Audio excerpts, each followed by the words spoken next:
BJP অবশ্যই উত্তরবঙ্গ এবং জঙ্গলমহলের ফলাফল নিয়ে খুবই আশাবাদী এবং তাদের মধ্যে একটা কনফিডেন্স কাজ করছে, আত্মবিশ্বাস তাদের মধ্যে রয়েছে। কিন্তু তারপরেও দ্বিতীয় দফার যে আসনে নির্বাচন রয়েছে সেখান থেকে অন্তত 50টা আসন কিন্তু বিজেপিকে তুলতে হবে, অন্তত 50টা আসনের হিসেব বিজেপিকে টানতে হবে। তা না হলে পশ্চিমবঙ্গে সরকার গঠন করার জায়গাটা কিন্তু বিজেপি ভাবতে পারবে না। দেখুন, খুব ইন্টারেস্টিংলি এবারে ভোটটা রাখাই হয়েছিল সেভাবে যে প্রথম দফায় যে আসনগুলোয় ভোট হয়েছে সেগুলো ট্র্যাডিশনালি বিজেপির দিকে ঝুঁকে থাকা আসন, যেগুলোতে এর আগে বিজেপি ভালো ফলাফল করেছে বেশিরভাগ আসনেই। এবং দ্বিতীয় দফায় সেই সমস্ত জায়গায় নির্বাচন হবে যেখানে বিজেপি এর আগে বারবার ধাক্কা খেয়েছে, যেগুলো তৃণমূল কংগ্রেসের গড় হিসেবে পরিচিত।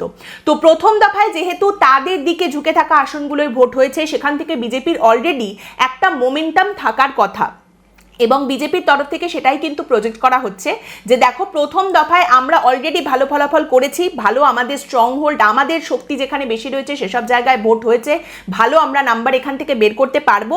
এবার যেটুকু বাকি আছে দ্বিতীয় দফা থেকে আমাদের টেনে নিতে হবে, আমরা একটা ভালো জায়গায় রয়েছি, শক্তিশালী জায়গায় রয়েছি। এবার দ্বিতীয় দফায় আরেকটু চাপ আমাদের দিতে হবে, তাহলেই কিন্তু আমরা নির্বাচনটা বের করে নিতে পারবো।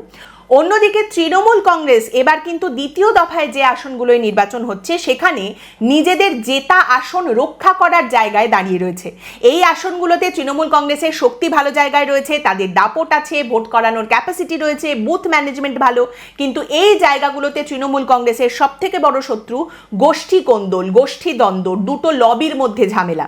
এবং এই জায়গাগুলোতে দীর্ঘদিন ধরে জিততে জিততে তৃণমূলের মধ্যে একটা চোরা কনফিডেন্স, একটা চোরা আত্মবিশ্বাস অবশ্যই কাজ করছে। কিন্তু এই গোষ্ঠী কোন্দল বা গোষ্ঠী দ্বন্দ্বের কোনো সমাধান তৃণমূল বের করতে পেরেছে কিনা এবারের ভোটে, সেটাও কিন্তু এই দ্বিতীয় দফার আসনের ভোটগুলো হওয়ার পর আপনি বুঝতে পারবেন।